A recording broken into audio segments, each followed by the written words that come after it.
हाँ तो दोस्तों यहाँ पे औरोबिंदो फार्मा के Q4 के रिजल्ट आ गए हैं, तो उसी के बारे में हम इस वीडियो में बात करेंगे और जानेंगे कि अब आपको औरोबिंदो फार्मा के अंदर इन्वेस्टमेंट करना चाहिए या नहीं। तो चलिए शुरू करते हैं।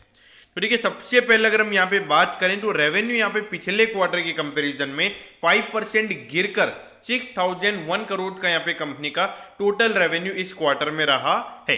लेकिन अगर हम नेट प्रॉफिट की बात करें तो वो यहाँ पे 72% क्वार्टरली बेसिस पर गिरकर 801 करोड़ का यहाँ पे कंपनी का टोटल नेट प्रॉफिट निकल कर आया है। देखिए, मेन क्वेश्चन ये होता है कि इतना नेट प्रॉफिट यहाँ पे कम क्यों हुआ है, क्योंकि देखिए पिछले क्वार्टर में अराउंड 2000 करोड़ का वहाँ पे कंपनी को प्रॉफिट हुआ था, क्योंकि कंपनी ने उनकी कोई सब्सिडरी कंपनी को बेचा था, तो उसके ऊपर कंपनी को जो नेट प्रॉफिट हुआ था वो अराउंड 2000 करोड़ के लगभग था। तो इसकी वजह से पिछले क्वार्टर में 2000 करोड़ का प्रॉफिट ज्यादा था, तो इसीलिए वो टेम्पररी प्रॉफिट था, तो इसीलिए ये मार्केट को पता है।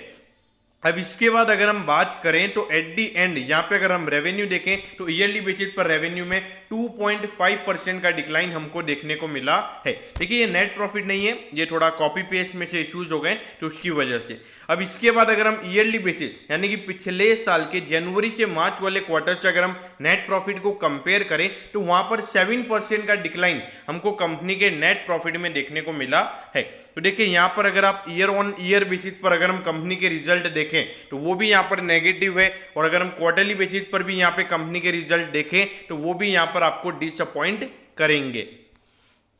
अब ये देखिए 59,894 करोड़ का यहाँ पे इसका मार्केट कैप है। इसका वैल्यूएशन अगर आप देखोगे तो 11 का प्राइस टू अर्निंग रेशियो ही है, लेकिन जो यहाँ पे कंपनी की अर्निंग चाहिए उससे इसका जो अर्निंग पर शेयर है वो कम होगा, और प्राइस टू अर्निंग रेशियो यहाँ पर आपको बढ़ता हुआ नजर आएगा।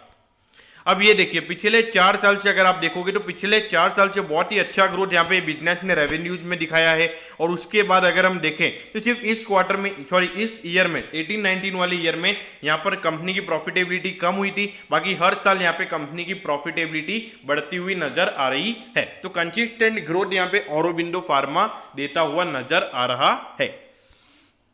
अब ये देखिए 1010 का यहाँ पे इसका अभी प्राइस चल रहा है और 1063 का इसका हाई है, तो अराउंड 4 to 5% ये आपको अपने ऑल टाइम पीक से अभी करेक्शन पर मिल रहा है। लेकिन अगर हम परफॉर्मेंस की बात करें तो पिछले 5 साल का अगर आप इसका रिटर्न देखोगे तो वो सिर्फ ओनली 30% है।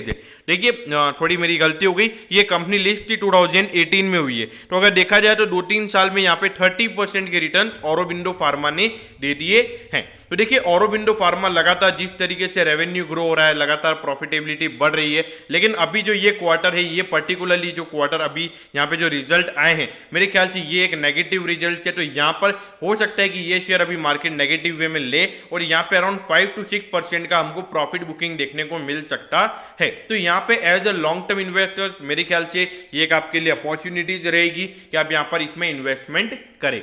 दोस्तों, मैं होप करता हूं कि आपको औरोबिंदो फार्मा के Q4 के रिजल्ट के बारे में सब कुछ पता चल गया होगा। अगर आपकी कोई भी क्वेरीज है तो आप कमेंट कीजिए, मैं जरूर आपके कमेंट पर रिप्लाई करूंगा। ओके दोस्तों, thank you, have a nice day.